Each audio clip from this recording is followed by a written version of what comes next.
and I know I'm being really greedy here, but what the hell, I'm just preparing you. Hey sailors, welcome back to Cruising as Crew. My name is Lucy, and today I'm going to be telling you the pros and cons of working in the shops on board a cruise ship. So I work for a company called Harding Retail, and Harding Retail employs shop staff to work on board cruise liners. I have done 3 contracts with Harding Retail, 2 contracts with P&O UK, and then I started my contract with Virgin Voyages, but unfortunately it got cut short because of the COVID pandemic, but I will be going back very shortly. During quarantine, a lot of you have messaged me on Instagram or on YouTube and have been asking me questions about working in the shops. So today I'm going to go through the pros and cons of working in the shops on board cruise ships to help give you an idea of whether it's something that you should do. But I just want to remind you, you can hit like and subscribe. It would really mean the world to me. And also go and give me a follow over on Instagram at Cruising as Crew. If you have any questions, you can write them in the comments or DM me on Instagram. But as for now, let's get into the video. So firstly, we are going to start with the pros. We're going to start off on a positive note. My favourite thing about working in the shops on board cruise ships, and if I'm honest, the reason that I applied, is because of the time off that you get. In the shops on board cruise ships, we sell tax-free goods, which means that we are unable to sell things if we are docked in a country.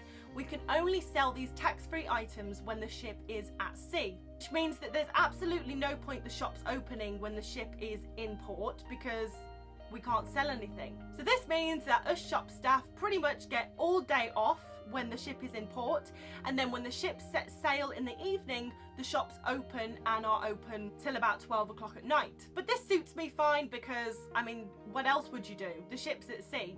So I absolutely love the fact that we get all day to explore the ports and then we work in the evenings. This was the main reason for me wanting to work on cruise ships, was the ability to travel and see all these exciting places. So it really suits me well that I get enough time off to feel like I'm actually seeing the places that the ship is visiting. Because when I worked for Steiner, although I did get off a lot and I made the most of my time, I only got like 3 half days off a week, so I didn't really get to explore the places I went as much as I would have liked. And when I worked for Steiner, I always remember being so envious of the shop staff because we were docked in Alaska and they would just, you know, get off for the whole day. I'd be like, I want to get off for the whole day. So I made it happen and now I work for the shops. We get a discount on the merchandise, which is kind of good and bad. It's great, but you're always kind of shopping, so.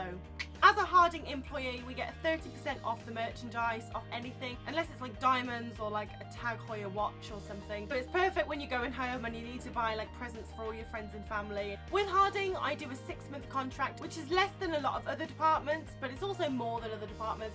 I think 6 months is a really good contract length. It's not so long that you're absolutely on your knees by the end of it, but it's just long enough so that you feel you have a good amount of time to be on the ship, make friends, enjoy the experience. But at the end of 6 months, you are ready to leave. So it's a really good contract length.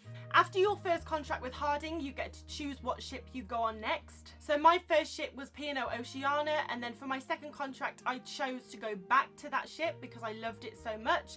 And then I chose to go on Virgin Voyages, which I'm really excited to go back to. So once again, if you are working on ships for the travel, then you will be able to choose your cruise ship based on where it's going to be in the world, which is great because there's a lot of jobs on cruise ships where you just have to go where you're put. You don't get to have a say in where you go. So when you first start your career with Harding Retail and you go in as a shop assistant, you will be earning £700 a month, but then you can earn commission based on how much you sell. So a little bit like Steiner, you know, the better you are at selling, the more money you are going to make. So while the base pay for Harding Retail isn't great, you can definitely earn a lot more. And also the way I like to think of it is that I'm not paying for tax, I'm not paying for rent, I don't have a car to pay for, I don't have a commute to work. So although I'm earning less than maybe I would if I was a shop assistant back home, I'm saving a lot more because I don't have as many outgoings as I would if I lived at home. It's hard work. When I was with Steiner, I used to look at the shoppies and think, oh God, you've got it so easy. And they have in terms of time off, but when we are at work, we work. There's a lot of heavy lifting involved. If you've ever been on a cruise ship, you will see that around the shops there's usually like promotional tables.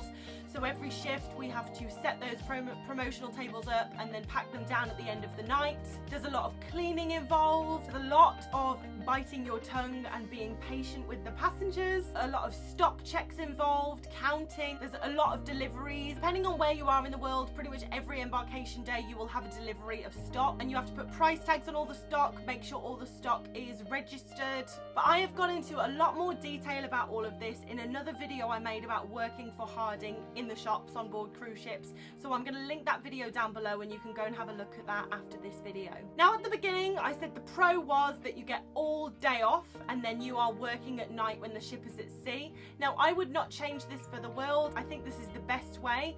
However, you don't get any evenings off. And sometimes it would be nice to have an evening off. And I know I'm being really greedy here, but what the hell? I'm just preparing you. You are going to work every evening, so that means that you won't be able to have any, nice team meals.